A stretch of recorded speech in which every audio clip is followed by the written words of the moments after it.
Au sommaire de ce premier numéro de la Grande Team de l'année, on prendra des nouvelles des acteurs du sport de façon décalée. Des jeux et des défis pour démarrer 2021 dans la bonne humeur. Face à face, deux équipes, la team Bizarroïde et la team Saga des Pros. LGT numéro 1 de 2021, c'est tout de suite et maintenant.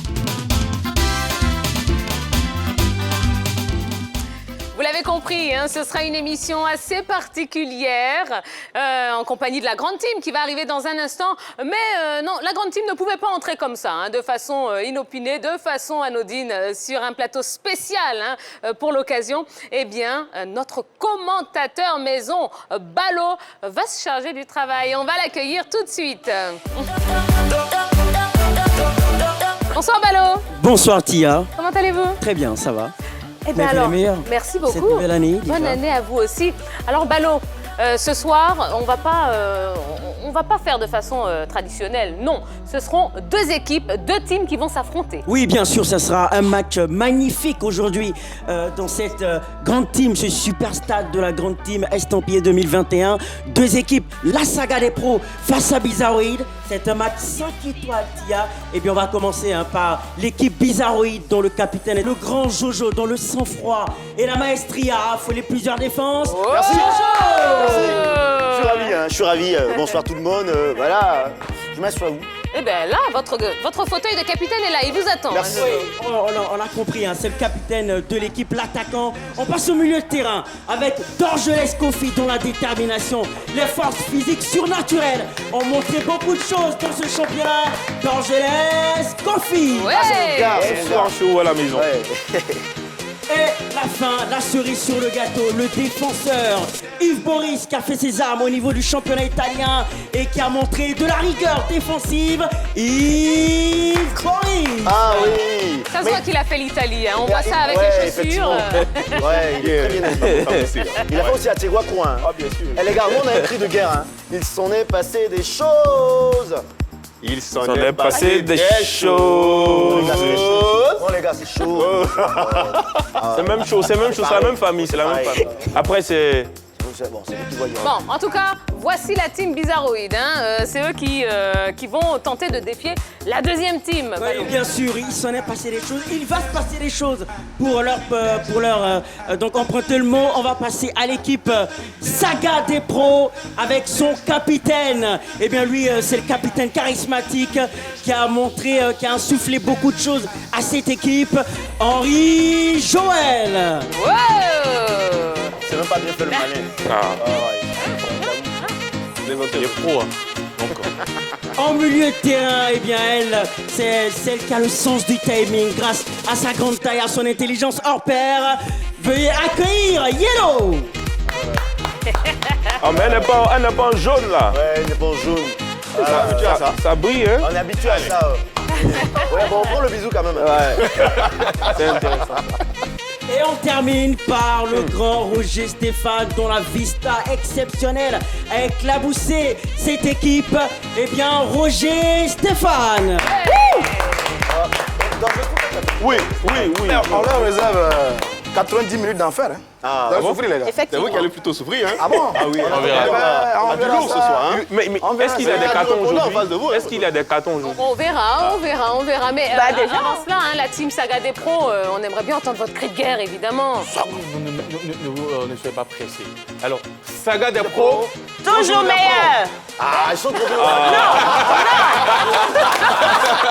Non, vous savez, c'était une entrée en c'était matière. exprès. Voilà, tout à fait exprès pour détendre l'atmosphère. Stratégie pour déstabiliser l'adversaire. Effectivement. D'accord. Voilà. Allez, Balo, en tout cas, merci hein, pour cette belle Je introduction. je vous en prie. Je vais vous laisser retourner dans votre endroit magique, votre cabine. Bah oui, hein, puisque sûr. vous serez mis à contribution pendant toute la durée de l'émission, pendant les 90 minutes. Vous allez nous faire grâce hein, de vos commentaires qui affolent la toile, puisque vous avez un fan club, mais qui est extraordinaire. Hein. Et on espère en tout cas qu'en cette année 2021, eh ben, vous irez encore plus haut, encore plus loin, parce que vous le méritez amplement. On l'espère. Allez, eh bien, on va poursuivre tout de suite. Oui, avec LGT News.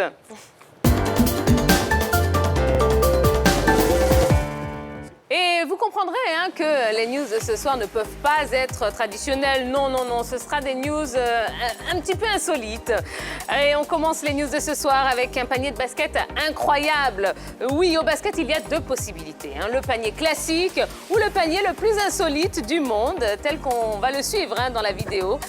Et comme si le 3 points classique n'était pas assez difficile, ce jeune homme hein, sur la vidéo a décidé de se corser la tâche en mettant un panier, en faisant le poirier et à une main. Donc, voici ce que ça donne.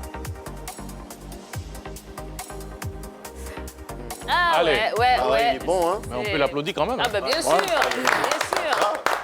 C'est pas évident, hein? Ouais, c'est pas évident. Non seulement il faut de l'équilibre, hein, surtout quand on est dans les tirs à 3 points de façon classique, il faut de l'équilibre, il faut être à droit. Et là, avec ce geste-là, c'est exceptionnel, on dira tout simplement. On a l'habitude de voir quand même des tirs à 3 points, surtout très loin. Hein. Ils sont souvent dans l'autre camp, dans le camp opposé pour envoyer la balle. Mais là, vraiment, il a été. On est complètement à l'envers, on est complètement retourné. Effectivement, et puis pour réaliser ce genre de truc-là, il faut aller beaucoup au champ. Hein. Parce que moi, j'ai un cousin là, il s'appelle Rodrigue. Il est bien, en tout cas, il a des aptitudes pour réussir ce genre de panier-là. Dagobert, Rodrigue. Ouais, il allait beaucoup au champ, Dragon Meyer, en fait. Finalement, c'est pas. Mais effectivement, Il est évident que ce n'est pas un basketteur classique. Hein. Non, c'est plus un gymnaste qu'autre chose. Hein. Ouais, effectivement. Mais quand même, il a un grand sens de l'équilibre. Hein, parce que réussir ça sur un bras, ensuite mettre un tel panier, je pense que même LeBron James et même le retraité Michael Jordan ne pourraient pas faire mieux. Non, surtout que c'est un faiseur de yoga, ce jeune homme-là, parce qu'avoir la tête face au sol et puis marquer un panier comme ça, bah, est-ce qu'on appelle une dose de mysticisme ou de magie? Ah, c'est ça. Oui, effectivement, c'est ça. Non, c'est un fan de Roucascas. Ah, c'est ça. D'une Côte d'Ivoire, surtout faut avoir la force dans les bras pour pouvoir réaliser ça. C'est tout simplement magnifique. Exceptionnel. J'ai compris là. Merci, monsieur, j'ai compris. Allez, on poursuit avec un président de la République buteur. Et oui, lors d'un match de charité, le président du Brésil, Jair Bolsonaro, s'est illustré en marquant un but. Comme quoi, hein, au pays du football, même le chef de l'État s'est tapé dans le ballon. Il faut souligner que ce tournoi baptisé Natal Sem Fome collecte de la nourriture et des jouets pour des associations caritatives de la région Baixada Santista au sud-est du Brésil. Qu'est-ce que vous en pensez de ce but de Jair Bolsonaro? Il est très loin, des Neymar en tout cas. Parce que vraiment, le président de la République, Jair, il va s'entraîner encore. Mais le but est beau, hein? Plat du pied gauche, sur un retrait magnifique. Il faut savoir qu'au Brésil, tout le monde sait jouer au football. Hein. Pas le président. Au Brésil. Arrêtez, Dorgelès. C'est l'esprit, mon cher Dorgelès, c'est l'esprit, l'action sociale, c'est très bien. Au Brésil, le football, c'est une religion. Et d'ailleurs, sur les présidents footballeurs, il y en a qui ont existé. George Weah, le président Libéria, a été un formidable footballeur. Je crois que Pierre Nkurunziza, l'ancien président du Burundi, a joué également au football. Et Thomas Sankara, du côté du Burkina Faso à l'époque, était un vrai passionné de football. Donc le Brésilien un peu sur le ton de ceux-là. Mais vraiment bravo à lui. Félix Houphouët-Boigny également, c'était un grand passionné du football. On tourne trop. Notre président actuel, il a joué au foot. Il a joué au foot. Je me rappelle en 2012, avant la CAN 2012, eh bien, il y a eu un match qui est organisé au niveau du gouvernement, au Félicia. Il a marqué aussi. Et quelle action, Stade Houphouët-Boigny! Quelle action! Les gars. Allez. Vous avez remarqué? C'est mon nouveau sifflet 2021. Ah, il est trop beau. Hein. Écoutez. Ça veut dire que chaque bêtise dite sur le plateau sera sanctionnée par un coup de sifflet. Pourquoi je vous regarde, Roger Stéphane? Parce que je vais vous sortir la description du but du chef de l'État. Effectivement. Il part du milieu du terrain, il récupère un ballon, il dribble bien encadré par ses membres du gouvernement, il part, il fixe, il marque les poteaux. Et tout le monde est heureux parce qu'il a réussi cette action.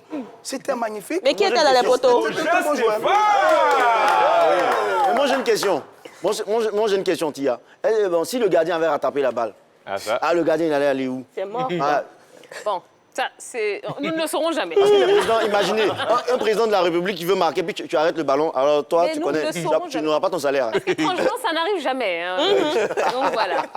Oui, quelqu'un a quelque chose à rajouter là-dessus? Non, ça va? Bon, ben, en tout cas, félicitations hein, au président Jair Bolsonaro. Ben, bravo à cet mais arbitre il y a- transformé footballeur pour l'occasion. Oui, mais là, qui donne le carton dans ce cas? Non, il y a Peter, il y a Croche qui a Il donné est le joueur et arbitre en même temps. Ah, là, Il faut rappeler Non, qu'il non, est, non. il Oui, est- Henri il est Jo. policier de formation. L'arbitre, il a été une année meilleur arbitre du monde. Donc, c'est un arbitre qui est respecté, qui a quand même de la valeur sur la scène footballistique.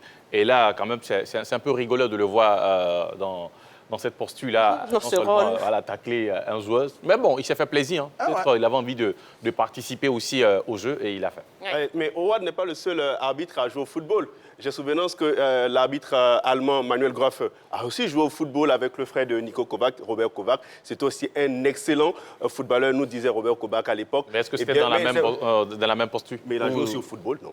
Est-ce que c'est pas du football? C'est le football. C'est bien drôle. Et puis c'est bon. On espère voir ce genre de truc là en Afrique. Hein. Bon, Afrique, à sec Afrique, puis l'arbitre s'amuse comme ça avec le ballon. Ah ben non, il va pas- Danon Roland. Franchement, il sera frappé. Il ne va pas s'en sortir. Mais c'est Kalilou. Est-ce que Danon Roland est Koulibaly seulement sans jouer au football? On ne sait jamais, c'est juste des pas de football. Mais au moins, si on a ça, ce genre de truc drôle là en Afrique, ça sera bien. Voilà, mais les supporters aussi, voilà, doser un peu parce que l'arbitre, imaginez, Africain a gagné, mais Asek a gagné 2-0. Et puis, l'arbitre là aussi, il essaie de. Allez. On va terminer ce LGT News sportif insolite avec l'homme du match qui se trompe de trophée. Moment hilarant, hein, et c'était en Ligue 2 française. Le joueur de Grenoble, Mamadou Diallo, désigné homme du match lors de la victoire face à 3, 2-0. A pris le socle comme son trophée lui appartenant. Visiblement pas très habitué à avoir des récompenses, le joueur a plaisanté sur ce moment drôle. Ça se voit que c'est la première fois, a-t-il dit en prenant le véritable trophée. Oh, c'est sympa, c'est rigolo ça, hein? Non, on appelle ça, ça m'a surpris. Comment? Ça m'a surpris.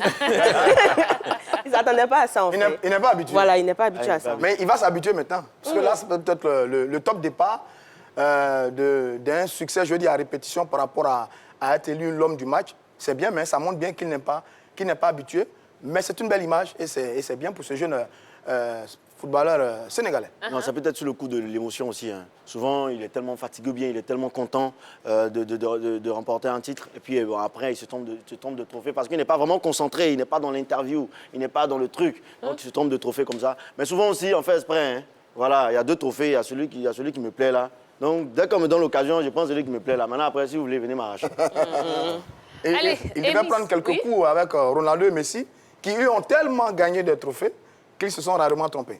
Mais enfin, bref, c'est un autre niveau, ça. Ouais, Très bien. Allez, on est dans une émission spéciale, nouvelle année, oui, une bonne année 2021. Eh bien, ce sera un petit peu notre slogan hein, pendant les prochaines 90 minutes. Des infos insolites et viendront ponctuer hein, le courant de cette émission. Il y aura aussi pas mal de défis, puisque je vous rappelle qu'il y a 2 équipes qui s'affrontent ce soir. Oui. La team Bizarroïde. Il s'en est passé des choses chaudes. Ouais, très bien les gars, vous êtes de la gamme. J'ai l'impression que c'est pas le même. Hein. L'équipe n'est pas sereine du tout. Ils sont perdus. Et puis, il y a notre team Saga des pros. Ouais, c'est ça. Saga des pros. Toujours meilleur. Voilà. Ah, ils sont complètement paniqués. hein. Non. Allez, on va poursuivre.